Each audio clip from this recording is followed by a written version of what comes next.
bahwa ternyata bambunya bukan didapatkan dari Sudirman, tetapi didapatkan dari pohon bambunya. Betul, pas di tempat bambu itu bukan dari arahan saya, dari polisi sendiri. Udah kamu tunjukin tuh batu itu yang gede, kita tuh nggak mau. Hai gengs. Di sidang PK sebelumnya yang diajukan oleh 6 terpidana, kita nemuin bukti baru yang mencengangkan, yaitu ada pada ekstraksi HP Widi. Dan sekarang lanjut ke sidang PK terpidana Sudirman, yang saat ini menjadi saksi kunci atas kasus Vina 8 tahun kebelakang yang digelar 3 kali. Pertama hari Rabu tanggal 25 September, lanjutannya tanggal 2 Oktober, dan sidang terakhir di hari Jumat tanggal 4 Oktober. Karena dianggap sebagai kunci misteri kasus Vina, menurut berita yang beredar di sosial media, Sudirman ini diistimewakan, dikasih makan enak, tempat enak, pokoknya dapat perlakuan sangat baik.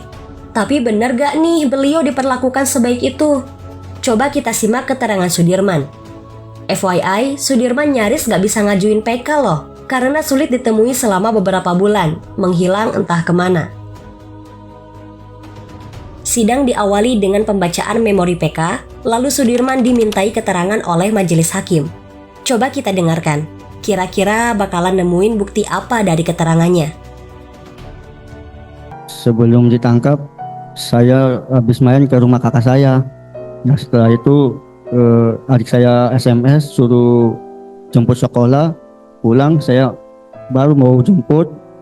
Nah si Jaya itu manggil saya minjem motor. Pas minjem motor saya nyamperin, mau ngapain, kata saya mau ngambil gitar. Ya udah baru saya pinjemin. Berapa menit polisi datang. Pas datang langsung nendangin motor sama rombongan saya, tendangin. Nah, pas itu Jaya juga langsung ditangkap. Pas itu baru dibawa ke mobil semua menuju ke Polresta.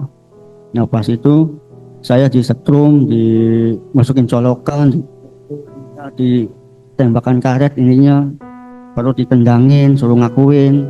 Nah pas itu saya udah nggak ngakuin, bilangnya udah ngakuin aja, teman kamu udah ngakuin, bilangnya gitu. Saya tetap nggak ngakuin. Nah pas itu masih mukulin polisinya. Pas itu baru saya ngakuin. Nah pas itu udah catat nama teman-teman kamu. Nah, kan saya yang kenal kan 8 orang. Udah 8 orang catat, kata polisinya udah 3 orang lagi. Yang namanya Dani, Peggy sama Andi, bilangnya gitu. Nah pas itu saya baru nyimpan di penyidik sebentar, lalu saya dikeluarin ke nyari barang bukti. Nah pas itu saya kaget, padahal pas di tempat barang bukti itu bukan dari arahan saya, dari polisi sendiri. Nah pas itu udah kamu tunjukin tuh batu itu yang gede, saya tuh nggak mau. Nah pas itu dipaksa suruh nunjukin. Nah tunjukin, habis ngambil batu simpan ke mobil, baru menuju ke flyover di mana tempat orang yang meninggal, korbannya gitu. Kata sayanya nggak tahu pak, kata sayanya. Nah pas itu baru saya simpan di Polsek Talun, terus balik lagi ke Polresta. Polisi itu lagi gergaji kayu bambu di ruang penyidik, nggak tahu apa itu. Kan saya ngomong itu buat apa pak, udah kamu diam. Itu pas itu baru saya simpan ke ruang sel. Di ruang sel saya kemaluan dibakarin juga, suruh buat jam 100 kali, kalau nggak kuat dipukulin. Hati kalian ikutan teriris nggak sih? Alih-alih diistimewakan, ternyata Sudirman mendapat perlakuan keji dan berbagai penyiksaan. Tim kuasa hukum juga menghadirkan saksi alibi untuk memperkuat pembelaannya, yaitu Lilis adik kandung Sudirman, Alvan tetangga sebelah rumah Sudirman, dan Ritono kakak ipar Alvan yang dulunya berpacaran dengan kakaknya Alvan. Mereka bertiga bersaksi bahwa pada saat kejadian tragedi Vina Eki tanggal 27 Agustus 2016, Sudirman ada di rumahnya. Habis maghrib saya sama Sudirman di depan. Habis sholat maghrib itu, terus azan isya, saya pulang sama Sudirman, sholat dulu, baru ke depan lagi main HP di depan rumahnya Arfan. Terus jam sekitar jam 10 kurang lebih ya pulang ke rumah. Ada telepon siapa di situ atau ada terima telepon nggak? Nggak ada. Nggak ada ya? Nggak ada. Nggak ada ya? Nggak ada. Jadi dapat dipastikan pada tanggal 27 Agustus 2016 Sudirman bersama dengan Lilis ya sampai jam 22 kurang ya, Iya. jam 10 malam kurang ya. Betul. Oke. Ya. Kamu malam itu dari mana dan apa yang dilakukan sore itu? Jadi saya ingat saya itu setelah maghrib saya main Pak ke teman Pak yang ada di Ahli Daya. Setelah kurang lebih sampai jam 9. Kenapa saya ingat? Karena orang tua saya itu selalu bilang Pak kalau jam 9 itu pulang. Nah jam 9 pulang. Nah pas pulang itu saya ngelihat Sudirman di depan rumah. Jadi rumah saya itu sebelahan Pak sama rumah Sudirman. Rumah Sudirman. Jadi Sudirman itu lagi duduk di atas bekas tembok tuh Pak sama Mbak Lilis. Terus saya masuk. Sudirman tuh nyapa, "Pan, ya man," saya masuk. Jadi kamu melihat ya, Ya. Sudirman dengan Lilis malam itu? Betul, Pak. Sekitar jam 9-an ya? Iya jam 9. Sekarang ke Ritono ya. Nah, apa yang kamu lakukan malam kejadian itu Ritono? Di tanggal 27 Agustus 2016 itu? Ya kalau saya dari rumah itu nyampe situ tuh setengah 8, Pak. Setengah 8. Setengah 8. Udah ada Sudirman belum setengah 8? Belum ada. Belum ada ya? Pas pulangnya itu setengah 10, saya baru lihat Kamu lihat? Lihatnya lagi ngapain dia? lagi main HP sama Lilis di depan rumah pacar. Oh di situ ya? Iya. Terus berbicara dengan Sudirman? Berbicara, Apa bicaranya? ajakan untuk tidur di rumah saya, Pak. Memang biasa Sudirman Biasa. tidur di situ. Sudah berapa kali? Ya kalau dihitung sih dari berapa? 3 bulan, 4 bulanan tuh Pak. Saya kan dikasih suruh nungguin rumah yang satu lagi sama mertua tuh. Nah nanti kalau pas saya pulang disuruh nginep di situ nungguin. Nah kebetulan Sudirman itu sering saya ajak untuk tidur di rumah yang satunya itu. Oh biasanya ikut dia Sudirman? Biasanya ikut, cuman malam itu nggak ikut. Kalau kamu lihat Sudirman sehari-harinya suka main motor? Enggak Pak, waktu saya ingat saya sih sepeda Pak, itu tuh baru bisa naik motor. Baru bisa naik motor. Tanggal bulan Agustus 2016 itu baru bisa naik motor? Baru bisa, itu cuma baru belajar. Oh, berarti dia bukan anggota klub motor ya? Ya bukan. Saudara tahu nggak dia anggota klub motor? Enggak tahu. Nggak tahu? Enggak tahu. Jadi baru bisa naik motor, punya motor dia? Barusan motor. Punya motornya? Punya orang tuanya setahu saya Pak. Punya orang tuanya? Iya. Motor apa itu? Motor Beat putih. Oren putih. Oren putih. Iya oren. Saudara Arfan tahu dia udah punya SIM atau apa saat itu? Setahu saya sih belum kali Pak. Belum. Karena saat itu saudara Anwar tahu bahwa itu baru ya? Baru bisa naik motor. Baru bisa naik motor ya. Jadi kalau Sudirman motornya di stand kayak begitu, bisa nggak kira-kira menurut? Nggak bisa. Hah? Setahu saya sih nggak bisa. Atau kebut-kebutan dia? Enggak. Yang naik motor gue kadang ini Pak, remnya kadang suka dipegang. Oh. Iya. Mungkin kalau sambil didorong mungkin bisa kali ya kenceng ya? Bisa. Bisa. Enggak, kami mau konfirmasi karena kan dalam dakwaannya didakwa bahwa Sudirman itu anggota klub motor ya. Gitu loh. Mungkin nggak menurut saudara? Setahu saya nggak mungkin. Ada persaingan sehingga dia mau membunuh orang. Enggak. Karena Sudirman itu orangnya pendiam Pak. Nggak Ini banyak otak pelaku loh, karena dia ini dapat SMS dari Dani katanya, lalu menyebarkan ke Sakatatal, merencanakan untuk membunuh loh. Ya, Iya. nggak mungkin. Nggak mungkin Pak. Hah? Nggak mungkin. Ya kalau saya sih Pak Sudirman itu orangnya baik, pendiam, nggak pernah ikut-ikutan kayak gitu.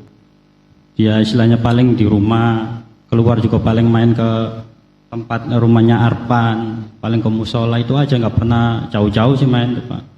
Sholat rajin dia ya? Sholat rajin, alhamdulillah. Selama nginep di kamu pernah ngajak minum kamu? Belum pernah Pak, paling ngopi aja. Paling ngopi? Ngopi. Nggak pernah lihat dia minuman keras? Belum pernah Pak. Ya, minum-minuman apa? Nggak ada. Beralkohol nggak pernah ya? Nggak pernah. Belum pernah ya? Belum pernah Pak. Ngajak beli ciu gitu? Nggak pernah Pak. Oh. Sudirman ada tatonya nggak sih? Nggak ada Pak. Nggak ada. Nggak ada. Kamu tahu Sudirman bisa naik motor apa enggak? Sepengetahuan kamu saat itu? Kalau waktu saya ingat saya sih belum pernah lihat Pak. Cuman soalnya kalau ke situ tuh seringnya kalau nggak saya boceng saya jalan kaki. Soalnya deket sih paling kurang lebih 150 meteran dari rumah Arpan. Jadi kamu nggak pernah lihat Sudirman naik motor? Nggak pernah. Oh, Jadi kalau dia anggota klub motor gimana kira-kira dia katanya terbukti? Kayaknya nggak mungkin Pak. Nggak mungkin? Nggak mungkin. Oh. Pasti nggak mungkin ya? Nggak mungkin Pak. Pernah nggak dia berkelahi cari gara-gara dengan tetangga, tukang bikin onar, ribut, pernah nggak? Nggak pernah Pak sama sekali. Nggak pernah? Iya dia pendiam Pak. Pendiam? Iya sekolah aja dia tuh males tuh Pak, soalnya suka dibully. Pada sidang lanjutan, tim kuasa hukum juga menghadirkan Kang Deddy Mulyadi yang bersaksi bahwa Sudirman tidak mungkin menjadi yang katanya otak dari pembunuhan Vina Eki. Setelah saya mendapatkan kesan yang mendalam bahwa Sudirman bukanlah orang yang memiliki kualifikasi untuk melakukan tindak pidana. Dilihat dari sisi postur tubuh, kemudian kecakapan, dan ketiga riwayat hidupnya, di mana Sudirman sekolahnya pun itu umur 17 tahun baru lulus SD. Artinya bahwa dia tidak memiliki kualifikasi atau kecakapan seperti orang-orang yang lainnya, apalagi melakukan tindak pidana pembunuhan dan perbuatan asusila. Melihat dari sisi fisik dan fisik yang dimiliki oleh Sudirman, saudara Sudirman menurut saya jauh dari peristiwa yang dituduhkan itu. Tim kuasa hukum juga menghadirkan saksi ahli pidana, yaitu Bapak Azmi Syahputra. Berikut keterangannya. Pertanyaan berikutnya ahli, kalau bukan tertangkap tangan berarti harus mengikuti prosedur yang ahli uraikan tadi. Ya benar, mekanisme itu harus jalan. Mulai dari apa? Laporan polisi? Laporan polisi, terus pemanggilan saksi atau korban segala macam dulu diikutin untuk menggali tersebut. Terus saksi-saksi kalau itu adalah peristiwa pidana, siapa orang yang mungkin kira-kira berurusan berketerkaitan dengan itu. Terakhir jadi polisi akan melakukan namanya serangkaian tindakan. Dia olah dulu, tidak bisa terburu-buru. Dia akan lakukan, kalau saya menyebutnya yang mulia 5T. Menurut ahli, bila mana andaikan peristiwa yang saya umpamakan tadi terjadi tanggal 27 Agustus 2016, 31 Agustus 2016, 4 hari kemudian, tanpa ada surat laporan polisi, tanpa ada surat perintah penyelidikan, lalu seorang anggota polisi yang bukan tugas dan wewenangnya melakukan pengamanan kah atau penangkapan kah, apapun istilahnya, lalu melakukan interogasi dari pukul 16.00 sampai pukul 1 dini hari, itu sudah naik jadi tersangka dan diperiksa menjadi tersangka dalam kurang lebih 7 jam. Menurut ahli, apakah itu satu kelaziman di dalam hukum acara pidana? Tentu tidak lazim yang mulia. Apalagi orang yang bagaimana kecepatannya. Kita bisa bayangkanlah dalam praktek, satu orang kadang aja diperiksa itu membutuhkan waktu sekian jam. Jadi lihat lagi dalam kasus tersebut ada berapa orang, bagaimana dia untuk memeriksa itu. Coba aja lihat kesesuaian BAP-nya bagaimana. Apakah berapa banyak unitnya yang mengerjakan untuk itu. Tapi kalau tidak berarti ada upaya-upaya lain yang dilakukan. Istilahnya by design. Orang tidak punya pilihan, mengingat apa? Mengingat antara penangkapan dan penahanan itu hanya waktunya 1 kali 24 jam. Jadi mau dalam 1 kali 24 jam dia situ berproses, dia ada di lapangan, dia harus gali segala macam, ya dilakukanlah upaya-upaya yang terkadang ya manusia punya keterbatasan, manusia kadang punya kecemasan masing-masing, manusia punya stressing masing-masing. Segala upaya bisa dilakukan. Kalau upayanya positif ya keren banget. Tapi kalau dia upayanya tidak baik, melakukan yang bertentangan, pasti nanti hasilnya menjadi tidak baik. Menurut ahli, apa akibatnya secara hukum, pertanggungjawaban secara hukum pidana, ya, melakukan satu peristiwa hukum tanpa didahului dengan laporan polisi, melakukan proses secara mandiri, baru dibuatkan LP-nya beberapa jam kemudian, dengan maraton tanpa memeriksa saksi yang lain yang terlibat melihat, tanpa melihat barang bukti yang ada, tanpa dilakukan olah TKP pada hari itu, langsung naik kepada tahap penyidikan, lalu langsung tahap kepada pemberkasan pemeriksaan tersangka. Menurut ahli, dalam sistem hukum pidana, apakah rajim dan dibenarkan? Mohon izin yang mulia, terhadap itu pasti tidak lazim. Di KPK sekalipun sekarang di dalam tindak pidana khusus yang ada pengecualian yang memberikan ruang antara penyelidikan dan penyidikan, Itu juga ada beberapa jeda waktu dan segala macam. Apalagi mengingat kasus ini yang dilakukan lebih dari 5 atau 6 orang, itu pasti membutuhkan satu konsentrasi. Bagaimana penyidikan yang dihasil begitu? Sepanjang dari penyidikan tersebut ditemukan ada hal-hal yang menyimpang, hal-hal yang intimidasi, hal-hal yang kekerasan, hal-hal pelanggaran hukum acara pidana, katakanlah begitu, orang tidak mendapatkan haknya misalnya begitu karena pasal 56, terus apabila ada sistem peradilan pidana anak yang menyatakan itu adalah imperatif harus didampingi, kan? Sepanjang itu ada fakta-fakta yang tadi dapat dibuktikan dan telah terjadi, maka penyidikan itu tidak sah. Penyidikan yang tidak sah maka akan berakibat kalau itu diambil oleh jaksa maka dakwaannya juga tidak sah. Dari penyidikan yang tidak sah, dakwaan yang tidak sah, pasti nanti hakim akan mempertimbangkan. Pertimbangannya pasti itu ditolak karena penyidikannya tidak sah. Sidang PK para terpidana selesai digelar. Ikhtiar sudah dilakukan, doa sudah dipanjatkan. Semoga Tuhan memberikan keadilan yang seadil-adilnya. Jika para terpidana bersalah, MA tentu menolak PK tersebut. Dan jika mereka terbukti tidak bersalah, maka Mahkamah Agung pasti mengabulkan PK-nya dan mereka akan bebas. 8 tahun karya Sudirman. Mungkin ini sudah jalan takdirku untuk menjalani fitnah yang tak pernah aku lakukan.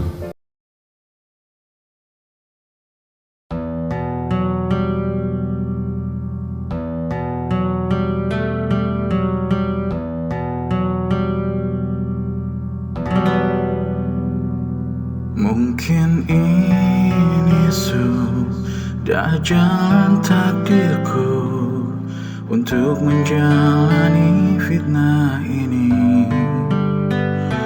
yang tak pernah aku lakukan, yang tak pernah aku rasakan.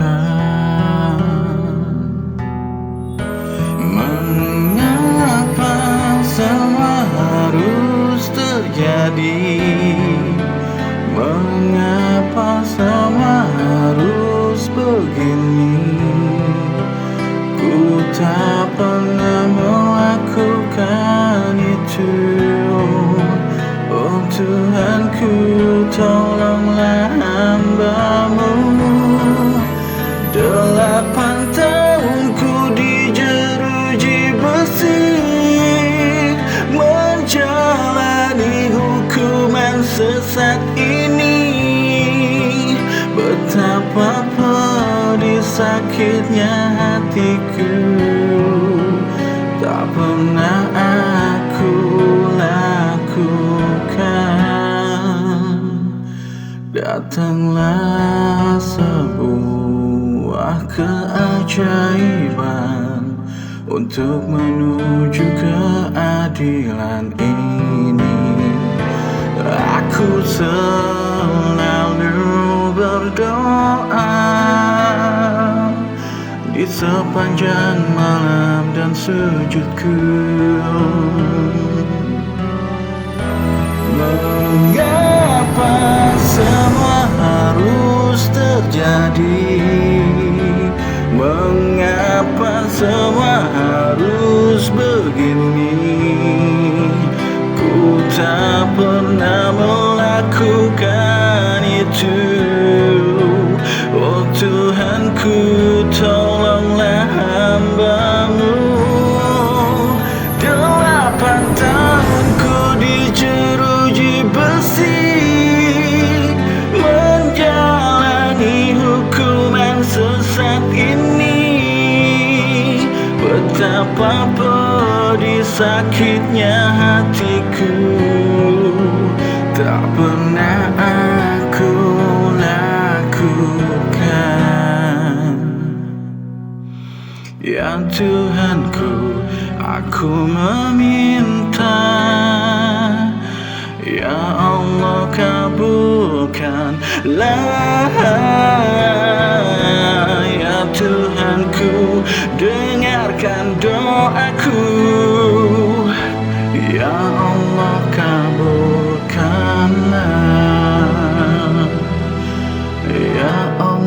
kabulkan.